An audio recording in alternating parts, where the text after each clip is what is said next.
Welcome back, ladies and gentlemen, to the Lone Star Conservative. I'm your host, Michael Wilson, and as I promised before the break, coming on with us will be Troy Miller from the NRB to talk all about their organization, the importance of what they do, and some exciting stuff they've got in the works. Welcome to the show, Tro. Did that back. Hey, good to be with you today. How you doing today, buddy? We're doing great up here in Tennessee. It looks like it's going to be a great day. So just excited for everything that's going on. And for the news cycle today, it seems like the White House is at warp speed. So all the time, dude, all the time. I mean, these have been some of the most eventful few weeks I've pretty much ever seen at the beginning of an administration. Speaking of Tennessee, how's the weather? We're into spring now. I mean, it's Tennessee, so I think we're going to be in the 50s today, and tomorrow we could be in the 70s and back in the 40s. So that's Tennessee weather right now. We get it. We're sitting in the 80s today, and next week we're going to be down in the 50s. You just never know what's going on, man. So speaking of, what is NRB? What do you guys do at the National Religious Broadcasters Association? What is y'all's mission? What is your group all about? So we're the largest association of Christian communicators, and we've been around for 80 years.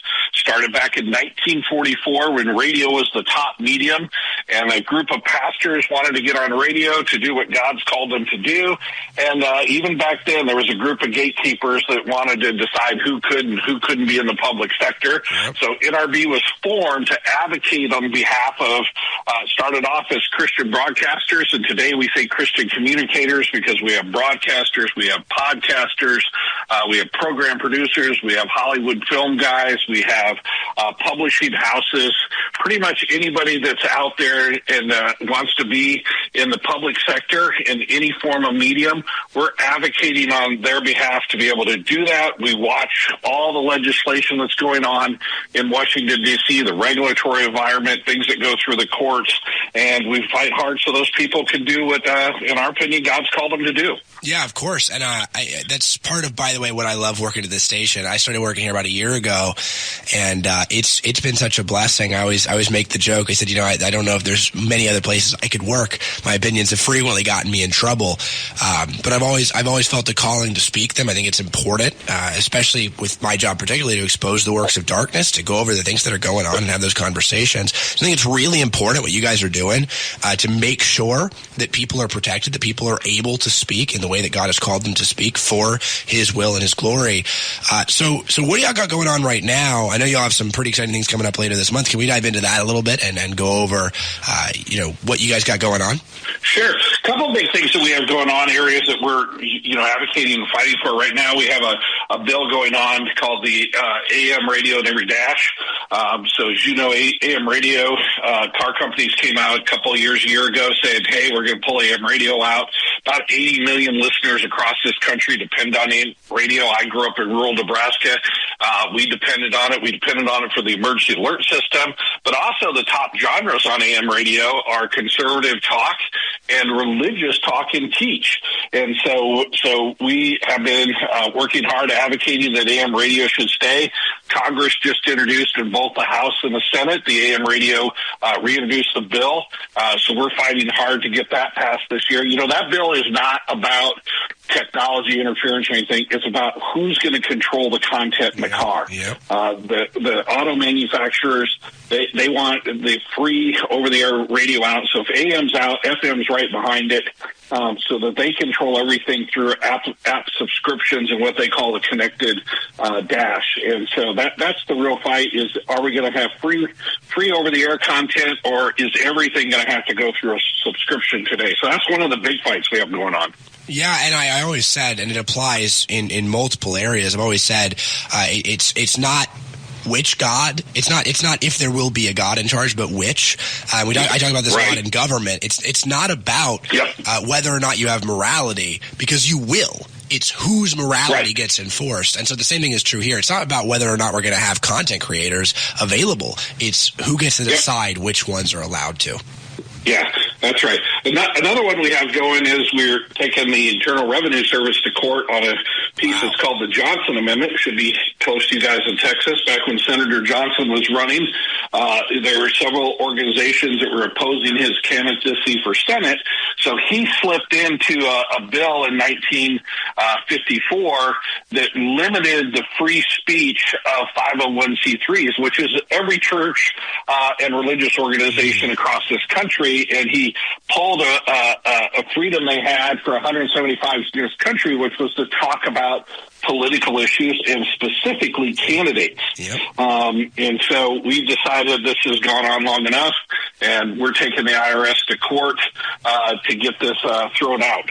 Which is incredibly exciting. I, for years, have said that I not only do I think that's ridiculous in general, but I actually think that a lot of times pastors especially have an obligation to speak on things like politics because those things are directly impacted by our worldview when it comes to Christianity. And so I hated that they basically, it was a First Amendment violation to say that you actually can't exercise your religion, which is telling the people that listen to you as the shepherd, the truth about what's going on in our world. I always think that's been ridiculous. So that's very exciting for me to hear. I didn't even know that was going on. Yeah, and it's also been, unequally applied. That's the biggest issue. This last election cycle, both President Biden, when he was a candidate, and Vice President Harris, they spoke at multiple churches and were endorsed from the pulpits by, left progressive pastors. Yep. But when pastors simply talked about issues, they got letters, conservative issues, as you said, our worldview. Yep. They got letters from the IRS saying, cease and desist, or we're going to take your tax exemption away. Well, and the really funny thing that we're finding out just over the past few days has been that we have, I'm not going to name any names, we have some people that are in this movement that are rather progressive, liberal when it comes to church, who not only were not getting the letters, but actually got funding from the government. So it's been a whirlwind in that regard. That's been crazy to see. I can't even. You're exactly right. That has just been crazy to have the curtains pulled off of that and to see what's really been going on behind the scenes. Yeah, it's been absolutely wild. So, with that being said, how can everyone join? This clearly is a very important fight. Y'all are on that fight in multiple fronts. How can people support what y'all got going on, keep up to date with what you guys got going on, get involved in whatever way that y'all let? Yeah, several ways is that. You can track all that we're doing up to help Christian communicators and conservative communicators at nrb.org. So you can go there and you can track all the things that we're going on, and we give you some action points, like we'd love for everybody to call their congressman and say, hey, I support AM radio in the dash, so we can get that pushed through. But we have a large conference coming up. We have an annual convention every year. It's the largest gathering of Christian communicators, and in all the different areas that I talked about. We'll be right there in Texas, February 24th through the 27th in Grapevine, just a little bit north of Dallas. And we expect over 5,000 people there. We have an exhibit floor of over 270 exhibitors, over 60,000 square feet.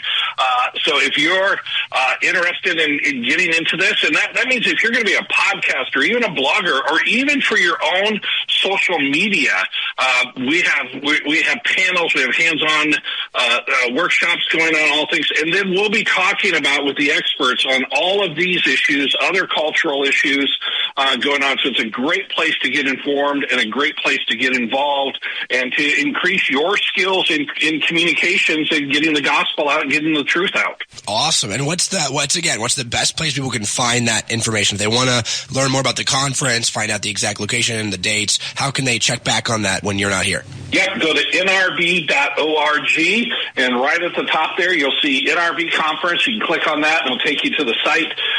It'll tell you all the speakers, all the sessions going on, the dates, all of that is right there. So nrb.org is the place to be, and you can follow me on X at NRBCEO.